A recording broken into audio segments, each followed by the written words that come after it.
أعوذ بالله من الشيطان الرجيم. بسم الله الرحمن الرحيم. الحمد لله رب العالمين. الرحمن الرحيم.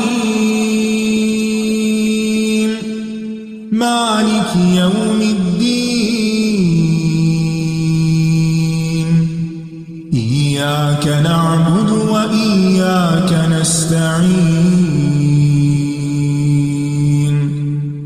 اهدنا الصراط المستقيم. صراط الذين أنعمت عليهم غير المغضوب عليهم ولا الضالين.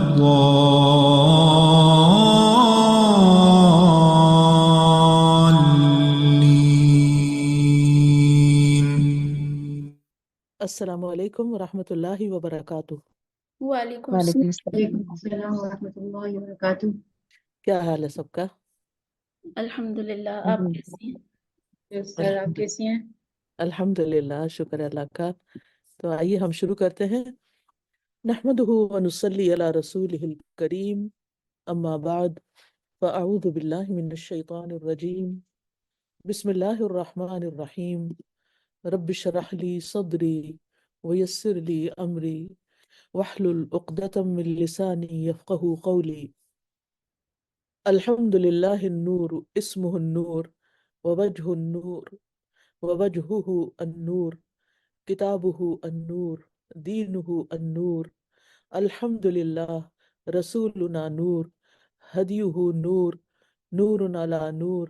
الصبر ضیاء والصلاة نور حجابہ النور وجعل دار اولیائہ نورا۔ تمام قسم کی تعریف اللہ کے لیے ہے جو نور ہے۔ اس کا نام نور ہے، اس کا چہرہ نور ہے، اس کی کتاب نور ہے، اس کا دین نور ہے۔ تمام قسم کی تعریف اللہ کے لیے ہے۔ ہمارا رسول نور ہے، آپ صلی اللہ علیہ وسلم کی سیرت نور ہے، یہ نور پر نور ہے۔ صبر روشنی ہے اور نماز نور ہے۔ اللہ کا پردہ نور ہے، اللہ کا پردہ نور ہے۔ اس نے اپنے دوستوں اور ولیوں کے گھر یعنی جنت کو نور بنایا ہے۔ اللہم آتنا نورا، اللہ ہم سب کو بھی نور عطا فرمائے۔ پچھلے سبق میں ہم نے ان لوگوں کے اخلاق کے بیان کے بارے میں پڑھا جو قرآن کو اللہ کی رضا کے لیے نہیں پڑھتے۔ ایسے لوگ چاہتے ہیں کہ وہ زیادہ سے زیادہ قرآن پڑھنے اور پڑھانے والوں کے طور پہ مشہور ہو جائیں، یعنی قرآن مجید پڑھانے سے یا پڑھنے سے ان کا مقصد کیا ہوتا ہے؟ شہرت حاصل کرنا، مشہور ہونا۔ کثرت سے قرآن ختم کرنے کی وجہ سے لوگوں کے ہاں ان کی شہرت ہو کہ وہ تو اتنے قرآن پڑھتا ہے، وہ رمضان میں اتنے پڑھے، سال میں اتنے پڑھتا ہے، زندگی میں اتنے پڑھے۔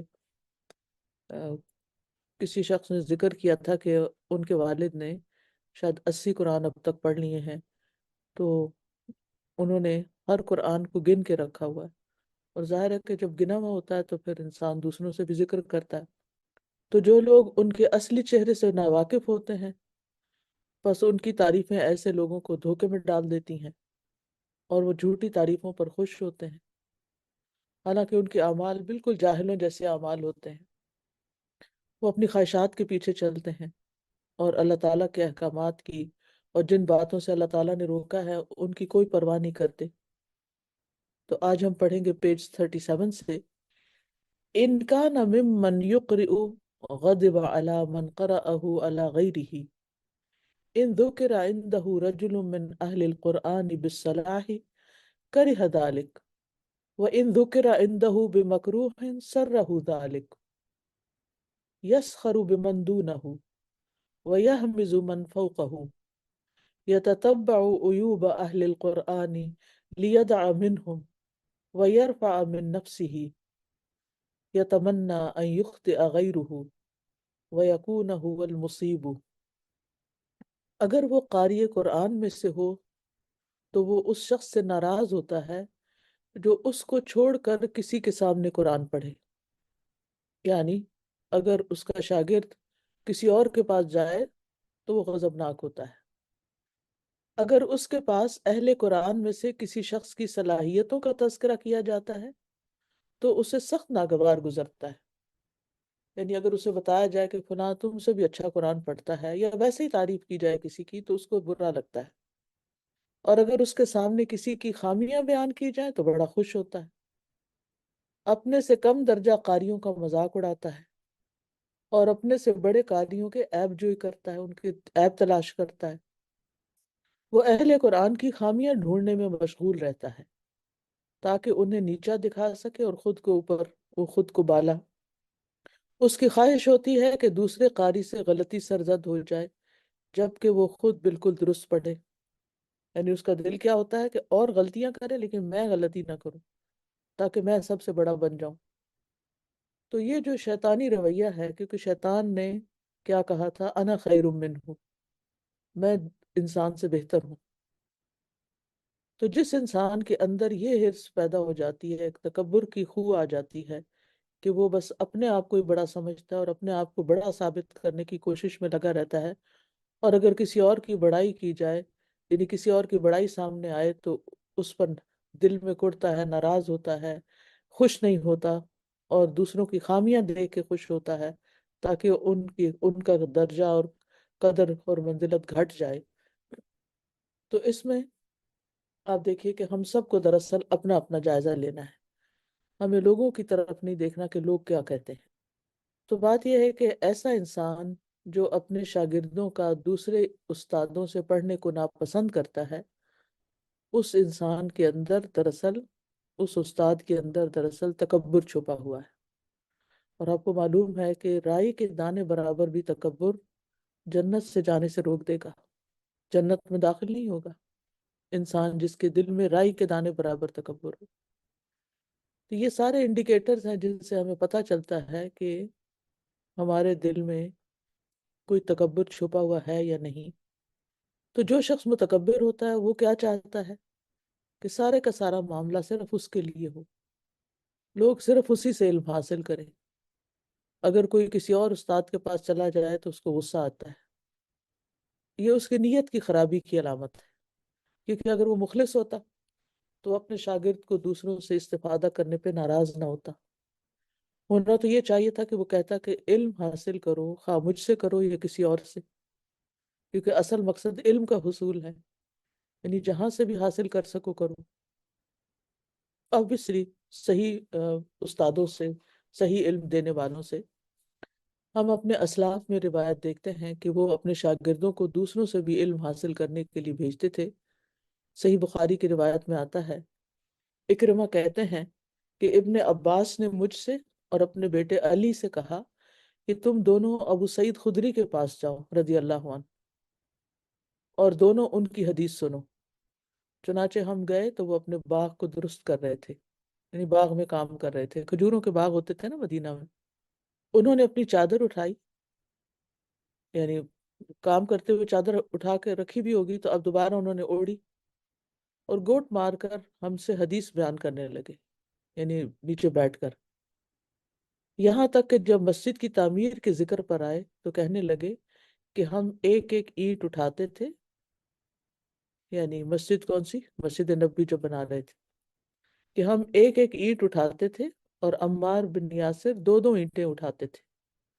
بس نبی صلی اللہ علیہ وسلم نے ان کو دیکھا تو آپ ان کے جسم سے مٹی جھاڑنے لگے اور یہ فرمانے لگے، افسوس عمار کو ایک باغی گروہ قتل کرے گا، یہ ان کو جنت کی طرف بلاتے ہوں گے اور وہ ان کو آپ کی طرف بلائیں گے۔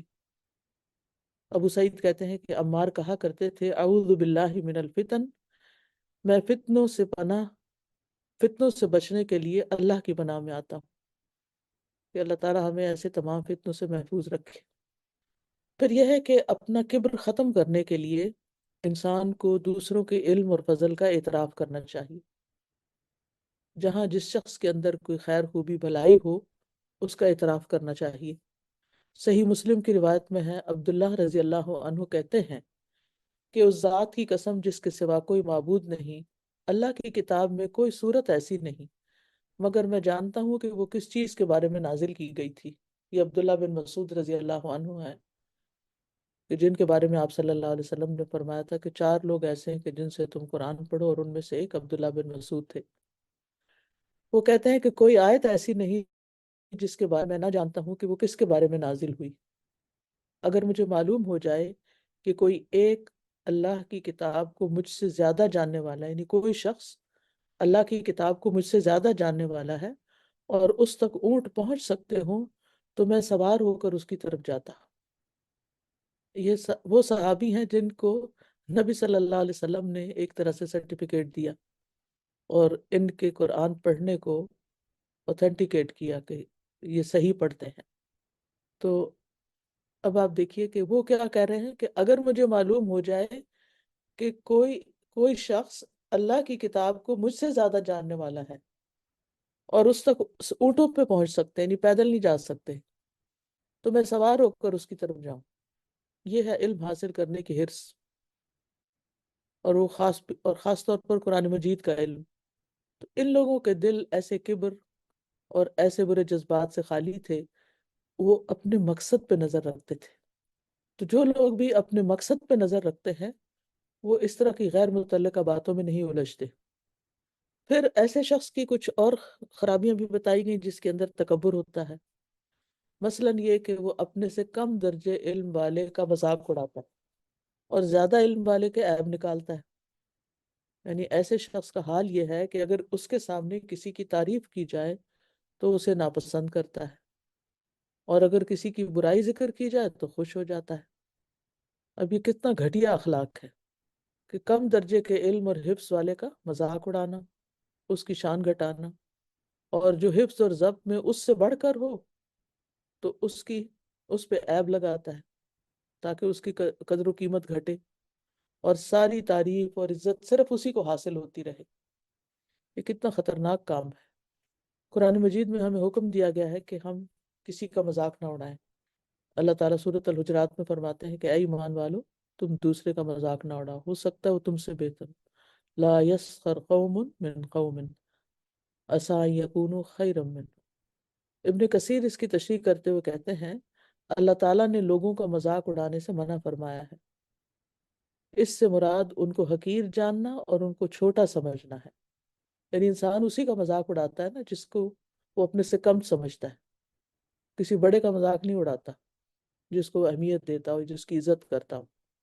اور ایسا کرنا جو ہے یہ حرام ہے، کسی کو حقیر جاننا اور اس کو چھوٹا سمجھنا۔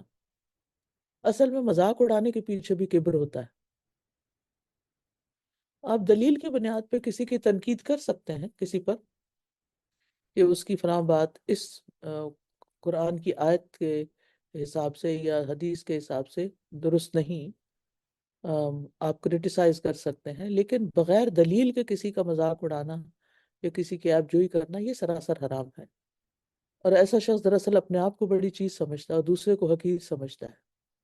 تو یہ متکبرانہ نفسیات انسان کے اندر کیوں پیدا ہوتی ہے؟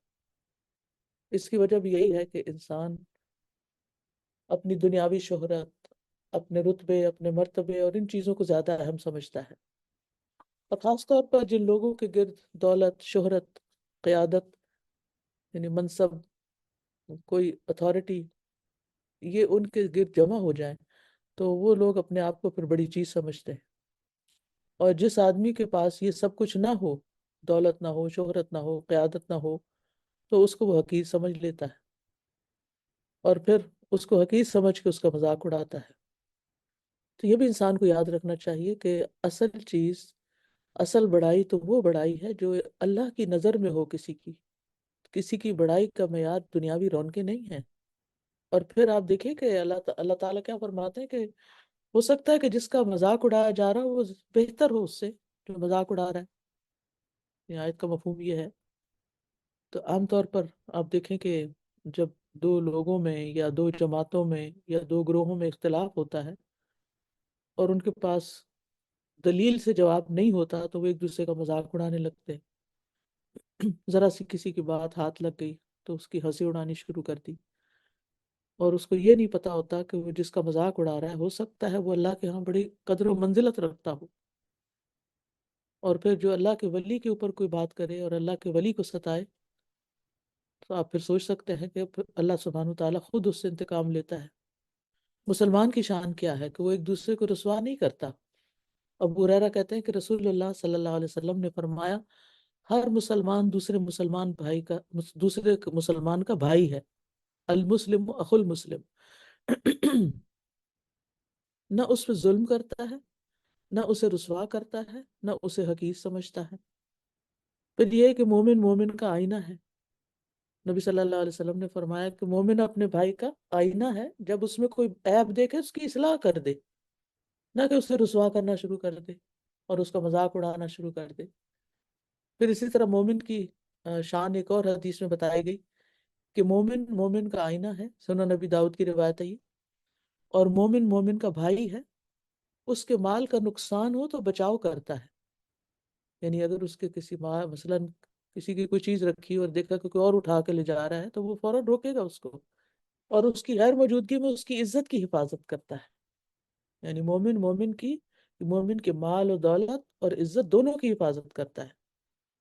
اور پھر یہ ہے کہ مومن جو ہے وہ مومنوں کے درمیان خیر خواہی کا رشتہ ہے۔ نبی صلی اللہ علیہ وسلم نے فرمایا مومن کے مومن پر 6 حق ہیں۔ جب بیمار ہو جائے تو اس کی بیمار پرسی کرے، جب فوت ہو جائے تو اس کے کفن دفن اور جنازے میں شریک ہو، جب وہ دعوت دے تو قبول کرے، جب اسے ملے تو سلام کرے، جب اسے چھینک آئے تو دعا دے، اور جب وہ غائب ہو یا موجود ہو تو اس کی خیر خواہی کرے۔ تو ہمیں دوسروں کا مذاق نہیں اڑانا، اس کی خیر خواہی کرنا ہے۔ اگر وہ قرآن پڑھنے میں غلطی کوئی کر رہا ہے تو اس کی اصلاح کر دینی ہے، اور اگر کوئی بہت اچھا کر رہا ہے تو اس کی تعریف کرنی ہے۔ اب دیکھیں کہ یہ کسی کی تعریف نہ کرنا یہ دراصل بخل کی علامت ہوتی ہے، کہ ہمارا دل بہت چھوٹا ہوتا ہے۔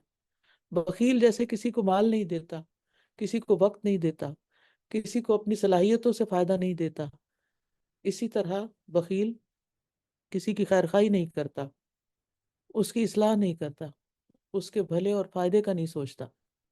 تو ہمیں ان مذموم اخلاقیات سے اپنے آپ کو بچانا ہے۔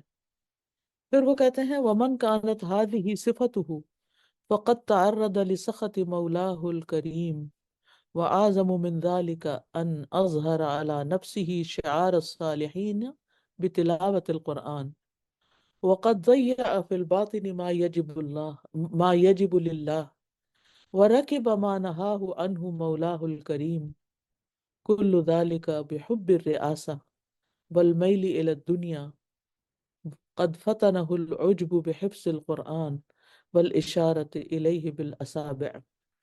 جس شخص کے ایسے اوصاف ہوں گے، یعنی جو اوپر پچھلے پیراگراف میں گزر چکے ہیں، اس نے در حقیقت اپنے مولا کریم کی ناراضگی خود مول لے لی ہے، بلکہ اس سے بھی بڑا نقصان اٹھایا ہے کہ وہ تلاوت قرآن کے ذریعے اپنی ظاہری حالت نیکوکاروں جیسی بنا لے، لیکن اس کی باطنی کیفیت یہی ہو کہ اس نے اللہ کے واجب کردہ امور کو ضائع کر دیا ہوتا ہے، اس سے اس کے مولا کریم نے منع کیا ہو وہ اس کا مرتکب ہو رہا ہوتا ہے۔ یہ سب کچھ قیادت کی محبت اور دنیا کی طرف جھکاؤ کی وجہ سے ہے۔ قرآن حفظ کرنے اور اس کی طرف لوگوں کی انگلیوں کے اشارے یعنی لوگوں کی واہ واہ اس سے خوش ہونے نے اسے فتنے میں ڈال رکھا ہے۔ یعنی اس کے اندر یہ مذموم اخلاق اور گھٹیا اخلاق کیوں پیدا ہوئے؟ کیونکہ اس کی بڑی واہ واہ ہوتی ہے، اس کی بڑی تعریف ہوتی ہے، لہٰذا وہ اپنے سے بہتر کسی اور کو تو سمجھتا ہی نہیں، چاہے وہ صرف ظاہری طور پر یہ ساری چیزیں اپنائے ہوئے ہے اور اندر اس کا یعنی کہ میل سے بھرا ہوا ہے، اس کے باطن کا کوئی تزکیہ ہی نہیں، اس کے اندر برے اخلاق ہیں، دل میں بدگمانیاں ہیں، دوسروں کی بے قدری ہے، دوسروں کے بارے میں دوسروں کی تحقیر کے جذبات ہیں، تو بظاہر نیک بننا لیکن باطن میں کچھ اور ہونا یہ اللہ تعالیٰ کے نزدیک سخت ناپسندیدہ ہے۔ تو بظاہر نیک انسان کیسے بنتا ہے؟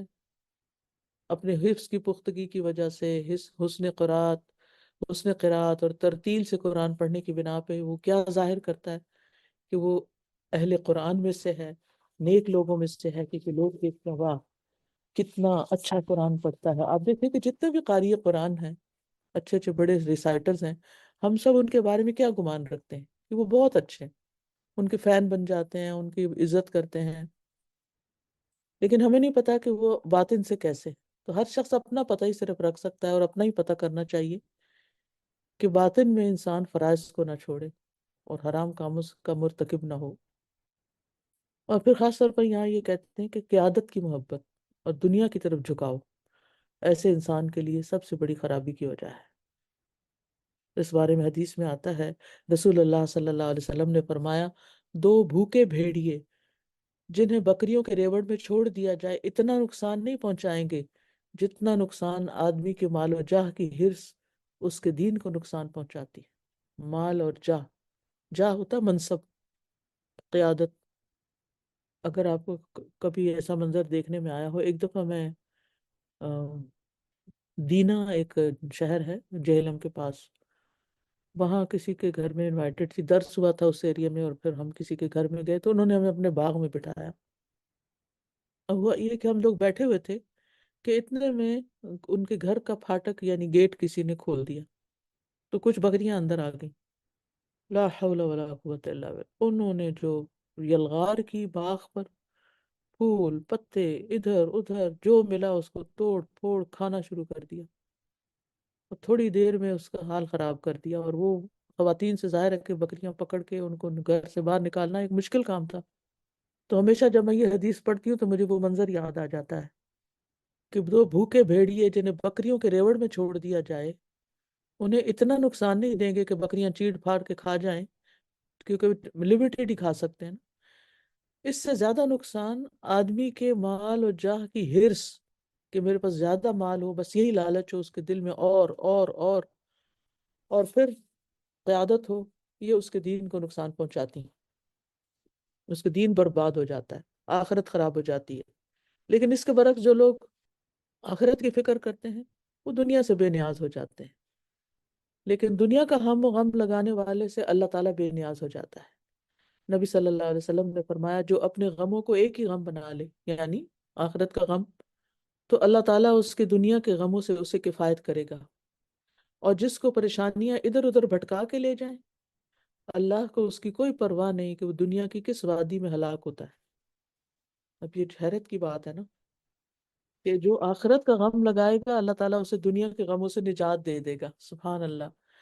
جتنے بھی غمگین رہنے والے لوگ ہیں ان کے لیے بہت بڑا سبق ہے، بہت بڑی ٹپ جسے کہتے ہیں آپ، ٹپس پہ ہم زیادہ چلتے ہیں سبق سے۔ اور جس کو پریشانیاں ادھر ادھر بھٹکال کے لے جائیں، ہر وقت پریشان ہے کہ مال نہیں ہے، مال اور ہونا چاہیے، مال کے پیچھے دوڑ رہا ہے، یا میرا عہدہ کوئی ہونا چاہیے، قیادت ہونی چاہیے، تو پھر ایسے لوگ جو دنیا کی محبت میں غمگین ہیں، دنیا کی زیادہ حصول کے لیے پریشان حال ہیں، تو پھر اللہ کو کوئی پرواہ نہیں کہ وہ کہاں ہلاک ہوتے ہیں۔ تو اس حدیث کی روشنی میں بھی ہم سب کو اپنا جائزہ لینا چاہیے۔ پھر یہ کہتے ہیں کہ قد فتنہ العجب بحفظ القرآن، حفظ قرآن کی وجہ سے وہ عجب کے فتنے کا شکار ہو گیا ہے۔ عجب کہتے ہیں خود پسندی کو۔ اس کا مطلب یہ ہوتا ہے کہ انسان اپنی ذات کو دیکھے اور جو اس کے پاس ہے اس سے دھوکا کھائے، یعنی اپنے آپ کو دیکھے۔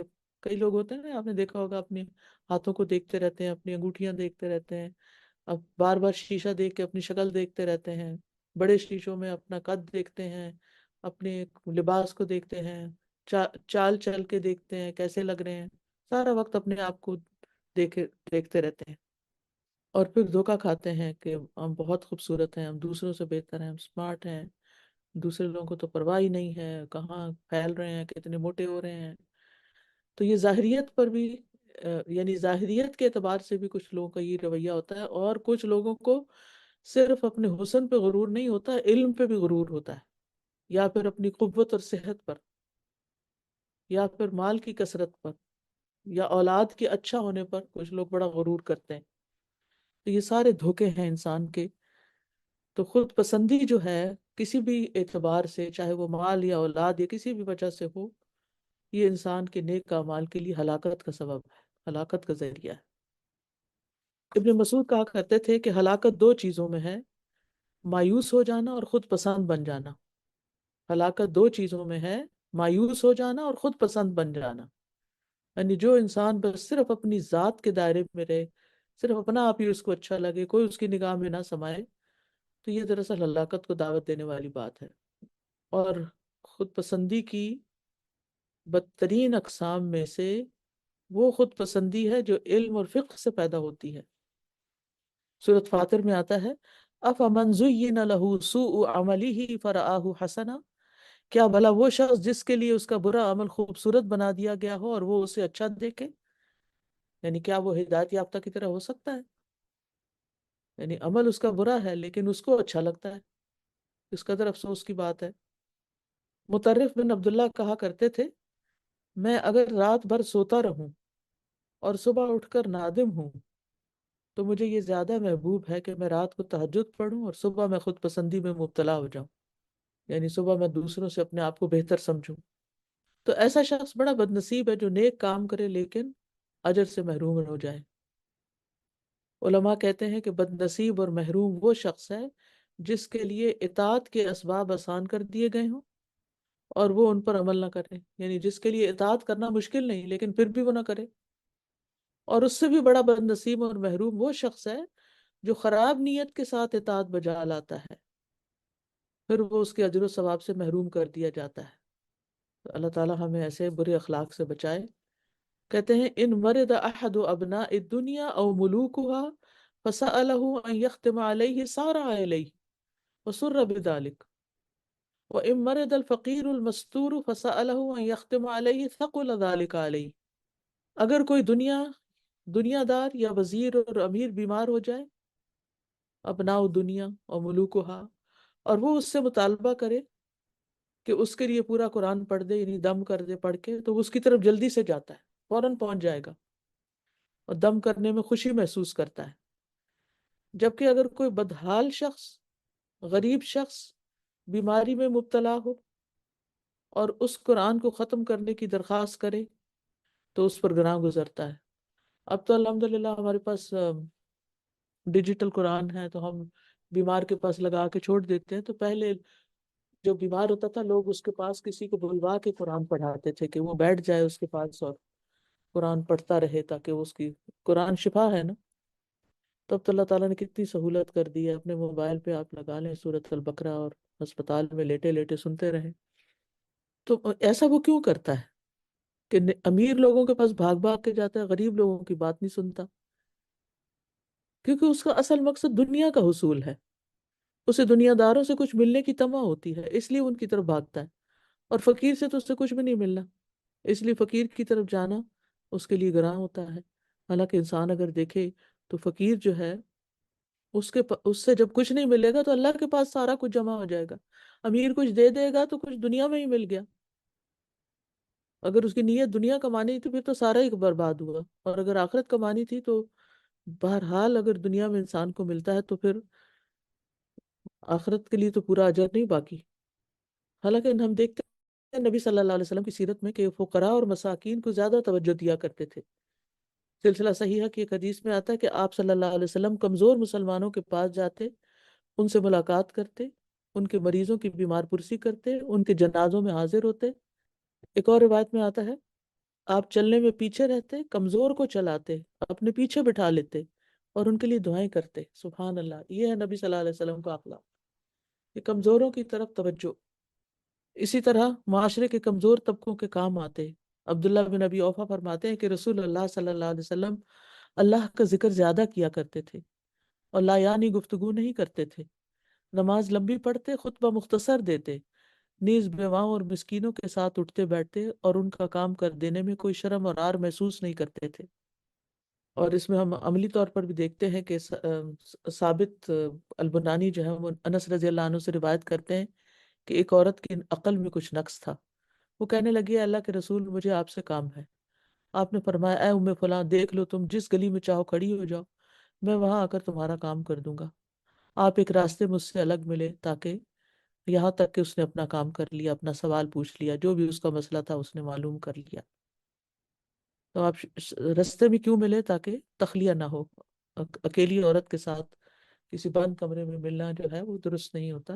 تو نبی صلی اللہ علیہ وسلم نے ایک مثال قائم کر دی۔ تو اللہ تعالیٰ سے دعا ہے کہ اللہ تعالیٰ ہمیں عمل کی توفیق عطا فرمائے اور ہمارے اندر سے وہ سارا کبر اور ساری بد اخلاقی دور کر دے، تاکہ ہم صحیح معنوں میں، حقیقی معنوں میں اہل قرآن ہوں۔ وآخر دعوانا ان الحمد للہ رب العالمین. اب آپ میں سے جو کوئی ریفلیکشن دینا چاہے تو موسٹ ویلکم. السلام علیکم. وعلیکم السلام. استاذہ میں سوچی تھی کہ جب ہم آخرت کو اپنا الٹیمیٹ گول اور الٹیمیٹ سب کچھ سمجھ لیتے ہیں نا، تو یہ جو آپ بات کری تھی نا کہ جو آخرت کو اپنا غم بنا لیتا ہے، تو میں سوچی تھی کہ دنیا ٹیمپریری ہے اور اس کے جو بھی غم ہے وہ ٹیمپریری ہے. تو جو ہمیں آخرت کا ریئل سینس میں غم لگ جاتے نا، تو I think it is very connected. پھر ہمارے اندر ایروگینس بھی نہیں آتی، بیکاز وی کیپ آور ہم جو بھی کر رہے تھے نا اس کے کانسیکوینس دیکھ کے کرتے ہیں، تو ہمیں سیلف اویئرنیس پھر آتی ہے. اور پھر اس سے مجھے یہ بھی ہو رہا تھا کہ جو ایروگینس کو اس کو ورک آؤٹ کرنے کے لیے نا، کہ ہمارے اندر سے ایروگینس کیسے ختم ہو، تو اس میں میری ٹیچر نے مجھے ایک دفعہ ایڈوائز کیا تھا کہ جو مجھ سے چھوٹا ہو، ہمیں جب بھی کسی سے ڈیل کریں جو ہم سے چھوٹا ہو، تو یہ سوچیں کہ چونکہ وہ میرے سے ایج میں چھوٹا ہے تو اس نے کم گناہ کیے ہوں گے، اور جو مجھ سے بڑا ہو تو چونکہ وہ زیادہ انہوں نے ایج گزار لی ہے تو انہوں نے زیادہ نیکیاں کی ہوں گی. تو اس سے ایک ہمارے اندر ہمبلنس آتی ہے، اٹ ہیلپ می الاٹ. تو جب ہمارے اندر سیلف اویئرنیس آتی ہے نا کہ ہم نے لوگوں سے کم نیکیاں کی ہیں، ہم نے جی زیادہ گناہ کیے ہوں گے. جزاک اللہ خیر. جی قرۃ اللہ. السلام علیکم. السلام اللہ وعلیکم. وبرکاتہ. میری پیاری استاذہ جی، الحمدللہ اس وقت استاذہ سارے ہاسٹل کے ساتھ بیٹھ کے میں بھی ہوں، اور ساتھ اے آئی ایس سے ناہید بھی اور ماریا بھی موجود ہیں، تو ہم سب آپ کی کلاس سن رہے ہیں الحمدللہ. تو استاذہ جی دیکھیں، جو آج کی جو آپ نے بتایا، تو اس میں جو چیز سامنے آتی ہے وہ ایک شخص جو قرآن پڑھنے والا شخص ہے اور اس کی ایگوئسٹک پرسنالٹی ہے، اور اپنی اس ایگو کی وجہ سے جن آپ دیکھیں چیزوں کا وہ شکار ہے. پہلے تو آپ دیکھیں اس کے اندر وہ لوگوں کو بلی کرتا ہے، لوگوں کا مذاق اڑاتا ہے. اور کیوں کرتا ہے؟ چونکہ وہ ایگوئسٹک ہے، اپنے آپ کو بہت بڑی چیز سمجھتا ہے. پھر اس کے ساتھ ساتھ اس کو مال کا بہت شوق ہے، ہرس ہے اس کو، مال کے ہرس ہے کہ مجھے زیادہ مال ملے تاکہ میں ایک پرومیننٹ فگر بن سکوں. اس کے ساتھ ساتھ آپ دیکھیے استاذہ ایک چیز کی وجہ سے پھر اب وہ لیڈرشپ کا شوق آ گیا، قیادت ملے، لوگوں میں مجھے بہت زیادہ میری واہ ہو. اور بیسیکلی وہ ایک سیلف آبسیسڈ انسان ہے، سیلف آبسیشن ہے اس کا بہت زیادہ. تو اس کے اپوزٹ جو استاذہ جی وہ ہے عاجزی، ہیوملٹی، جو کہ دیکھیے رسول اللہ صلی اللہ علیہ وسلم کے اندر تھی.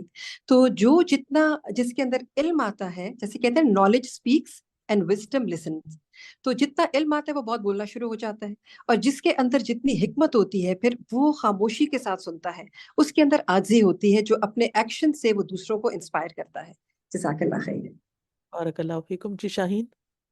جی السلام علیکم ورحمۃ اللہ وعلیکم وبرکاتہ. السلام ورحمۃ اللہ وبرکاتہ. جی استاذہ مجھے اس میں یہ لگ رہا تھا کہ ایک انسان جو اپنا سیلف امیج ایک کریٹ کرتا ہے نا، ایک تو امیج ہے وہ جو دوسروں کی نگاہوں میں کریٹ کرتا ہے، اور ایک امیج جو ہوتا ہے جو اس کا اپنا سیلف امیج ہوتا ہے.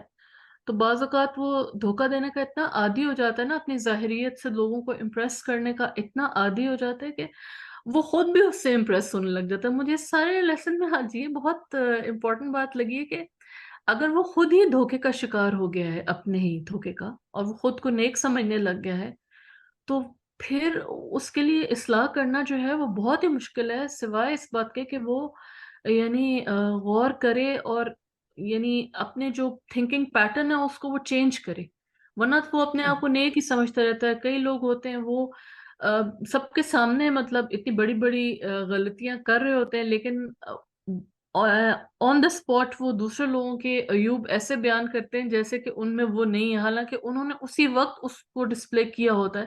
یا ایون وہ غیبت کو بھی برا نہیں سمجھتے، دوسروں کے عیوب بیان کرنے کو، دوسروں کا مذاق اڑانے. اور اگر ان کو کہا جائے کہ یہ نہیں کرنا چاہیے تو وہ کہتے ہیں نہیں ہم تو اصلاح کریں، ہم اگر پوائنٹ آؤٹ نہیں کریں گے تو دوسرے اپنی اصلاح کیسے کریں گے. تو پھر وہی والی بات آ جاتی ہے جیسے اللہ تعالیٰ نے قرآن میں شروع میں ہی بتا دیا کہ وہ ان سے کہا جاتا ہے کہ فساد نہ کریں، تو وہ کہتے ہیں نہیں ہم تو مصلحین ہیں. تو اپنا ہی سیلف امیج اگر انسان کا ڈسٹورٹڈ ہے تو وہ اپنی اصلاح پھر کرنا اس کے لیے بہت مشکل ہو جاتا ہے. تو ہم اس سے پہلے کہ ہم اس سٹیج پر پہنچیں کہ جہاں ہم اپنے دھوکے کا خود ہی شکار ہو جائیں، تو ہمیں دھوکہ دینا اور یہ ظاہریت میں اتنا دوسروں کو امپریس کرنا اور ہر وقت اپنی اہمیت جتانا، اپنے اچھے کاموں کا ذکر کرنا، یعنی ہمیں ایک دوسرے کو، میرے خیال ہے فرینڈز میں یا آپس میں جیسے ہم لوگ سب اکٹھے پڑھنے لکھنے والے، ہمیں ایک دوسرے کو اجازت دینی چاہیے اس چیز کی کہ وہ ہمیں پوائنٹ آؤٹ کر سکیں کہ آپ اپنی اہمیت جتا رہے ہیں، اس بات سے آپ اپنی اہمیت جتا رہے تاکہ یہ سائیکل ٹوٹے، کیونکہ ہم ظاہر ہے کہہ نہیں سکتے نا کسی کو، نہ کوئی ہم کسی کو اجازت دیتے ہیں کوئی ہمیں کہے، اور نہ ہم کسی کو کہیں، تو پھر ایسے کیسے اصلاح ہوگی؟ مومن تو مومن کا آئینہ ہوتا ہے نا. تو اگر بالکل آئینے کے اوپر ہم کوئی پردہ لگا دیں اور پھر آئینے کے سامنے کھڑے ہو تو اٹس پوائنٹ لیس. مطلب ظاہر ہے اگر ہم آئینہ فیس ہی نہیں کرنا چاہتے تو پھر وہ ہمیں پتہ کیسے چلے گا کہ ہم ٹھیک نہیں ہیں. تو I think we should be ready for this, ایک ایسا ماحول جس میں سب ایک دوسرے کو کریکٹ کرنے والے ہوں تاکہ ہم جزاک ان پیٹرن سے باہر آئیں. جی جزاک اللہ خیر. السلام علیکم. وعلیکم السلام. استاذہ میں TQ1 سے بات کر رہی ہوں، تہمینہ، اور جی بہت اچھا لگا ٹاپک سن کے. تو میں سب سے پہلے تو یہ کہوں گی کہ قرآن ہمیں اخلاقیات سکھاتا ہے. میں نے MBA کیا ہے، ٹرسٹ می، میں یہ نہیں کہتی کہ دنیاوی تعلیم جو ہے وہ ٹھیک نہیں ہے، لیکن یہ چیز ہمیں اخلاقیات سکھاتی ہے. ابھی میں جتنے آپ نے باتیں کی میں اپنے آپ کو ڈاؤن ڈاؤن ڈاؤن محسوس کر رہی تھی. ایسے لگ رہا تھا کہ یہ سارے پوائنٹس مجھ پہ آ رہے ہیں کہ ہم دوسرے کو لیٹ ڈاؤن ایسے کرتے ہیں. تو قرآن ہمیں یہ سکھاتا ہے اگر مومن کا بھائی ہے، اگر یہ ہمارے بہن بھائی ہیں تو ہم انہیں کیوں لیٹ ڈاؤن کر رہے ہیں، ہم انہیں کیوں ان کی تذلیل کر رہے ہیں. ہمیں علم اگر ہم پھیلانا چاہ رہے ہیں تو اپنے اندر جو تکبر و غرور ہے اسے پہلے ہمیں مارنا پڑے گا اس کو، تب ہمارے اندر یہ جذب بھی تب ہوگا. تو کہتے ہیں نا کہ خالی برتن کی آواز زیادہ ہوتی ہے، بھرے برتن کی آواز نہیں ہوتی. تو میں یہ کہوں گی کہ اخلاقیات قرآن ہمیں سکھاتا ہے، ہمیں اس پہ عمل کرنا چاہیے اور تکبر کو ایک سائڈ پہ رکھنا چاہیے. زندگی بہت آسان ہوگی. Thank you. جزاک اللہ خیر. علیکم ورحمۃ اللہ وبرکاتہ. وعلیکم استاد السلام. میں الہدا سے نایاب سلیم، اور میں مذاق کے بارے میں ایک حدیث شیئر کرنا چاہتی ہوں کہ نبی صلی اللہ علیہ وسلم نے فرمایا تھا کہ جو کسی کا مذاق اڑاتا ہے وہ تب تک نہیں مرتا جب تک اس کا خود مذاق نہیں اڑایا جاتا. اور اسی طرح ایک مفسر کا قول ہے کہ میں کسی کتے کا بھی استہزاء کرتا ہوں تو مجھے اس بات کا ڈر ہے کہ میں اس کی طرح نہ بنا دیا جاؤں. جزاک اللہ خیر. السلام علیکم ورحمۃ اللہ وبرکاتہ. جی وعلیکم السلام ورحمۃ اللہ. جی استاذہ، آج کا لیکچر ماشاءاللہ بہت اچھا تھا، مجھے بہت زیادہ کچھ اس میں سے سیکھنے کو ملا. I am a student and میری کلاس میں ایک بچی ہے جو ماشاءاللہ بہت اس کی پیاری آواز ہے. تو کچھ دن پہلے یہ ہوا کہ ہمارا ایک ایونٹ تھا جس میں تلاوت تھی اور ایک بچی تلاوت کر رہی تھی جس کی پیاری آواز نہیں تھی. تو پھر وہ بچی اس کو دیکھ کے ہنس رہی تھی اور مجھے بہت برا لگا، لیکن مجھے اس کی اصلاح کرنے کا طریقہ نہیں سمجھ آیا کہ میں انہیں کیسے روکوں. ہم، کیا آپ اس میں گائیڈ کر سکتی ہیں؟ یہ جو کتاب میں پڑھا رہی ہوں نا، اس کتاب کو بھی ساتھ ساتھ اپنے قرآن پڑھنے پڑھانے والے جو ہے نا اس کو ساتھ رکھیں. اسی لیے میں نے ریکمینڈ کیا تھا کہ الہدا ہاسٹل کے تمام اسٹوڈنٹس لاہور میں سے بھی اور کراچی سے بھی اور اسلام آباد سے سب لوگ شریک ہوں، تاکہ جتنی بھی بچیاں قرآن پڑھ رہی ہیں اور پڑھا رہی ہیں ان سب کے اندر ایک سیلف چیک آئے، ایک اپنے آپ کو انالائز کر سکیں اور اپنی ان خرابیوں کو دیکھ سکیں. کیونکہ وہ بچی ہے نا، ابھی اس کو پتہ ہی نہیں کہ غلطی ہے، کیونکہ اس نے کسی بڑے کو ایسے کرتے ہوئے دیکھا ہوگا یا نہ بھی دیکھا ہو. تو وہ ایک قدرتی سی بات ہے، شیطان انسان کے اندر یہ غرور بھر دیتا ہے. تو کہ جب وہ اپنے آپ کو بہتر سمجھتا ہے تو دوسروں کی غلطیوں پہ ہنستا ہے. تو اس میں تعلیم کے ساتھ ہی اصلاح کی جا سکتی ہے. جزاکم اللہ خیرن. سبحانک اللہم و بحمدک، اشہد ان لا الہ الا انت، استغفرک و اتوب الیک. السلام علیکم ورحمۃ اللہ وبرکاتہ.